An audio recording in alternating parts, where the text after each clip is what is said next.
పెళ్ళైనా పండగైనా వేడుక ఏదైనా పట్టుచీరల ప్రత్యేక వేదిక Varahi silks. Indian Premier League 2026 సీజన్లో సన్ రైజర్స్ హైదరాబాద్ జట్టుకు ఎదురుదెబ్బ తగిలింది. జట్టు రెగ్యులర్ కెప్టెన్ ప్యాట్ కమిన్స్ టోర్నీ మధ్యలోనే ఆస్ట్రేలియాకు తిరిగి వెళ్లాడు.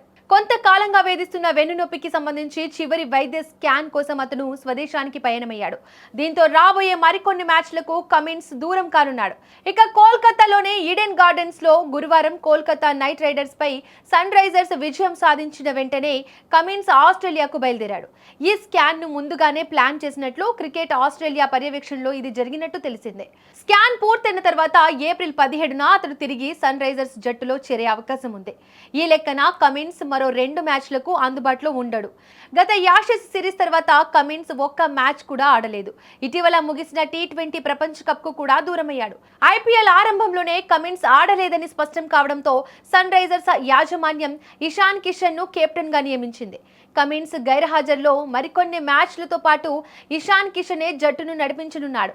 మరోపక్క ఇషాన్ కెప్టెన్సీలో సన్ రైజర్స్ ఇప్పటి వరకు 2 మ్యాచ్లు ఆడింది. రాయల్ ఛాలెంజర్స్ బెంగళూరుతో జరిగిన తొలి మ్యాచ్లో ఓడిన రెండో మ్యాచ్లో కోల్కతాపై 65 పరుగుల తేడాతో ఘన విజయం సాధించి తిరిగి పుంజుకుంది. ప్రస్తుతం 2 పాయింట్లతో పట్టికలో 6వ స్థానంలో ఉంది. సన్ రైజర్స్ తమ తదుపరి మ్యాచ్ను ఆదివారం లక్నో సూపర్ జైంట్స్తో హైదరాబాద్లోని రాజీవ్ గాంధీ స్టేడియంలో ఆడనుంది. ఇది ఈ సీజన్లో హైదరాబాద్కు తొలి హోమ్ మ్యాచ్ కావడం విశేషం.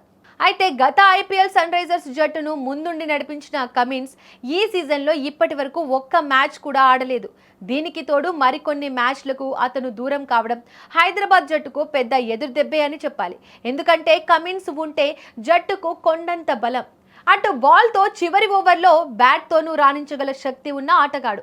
అందుకే హైదరాబాద్ గత సీజన్ భారీ మొత్తంలో కమిన్స్ ను కొనుగోలు చేసింది.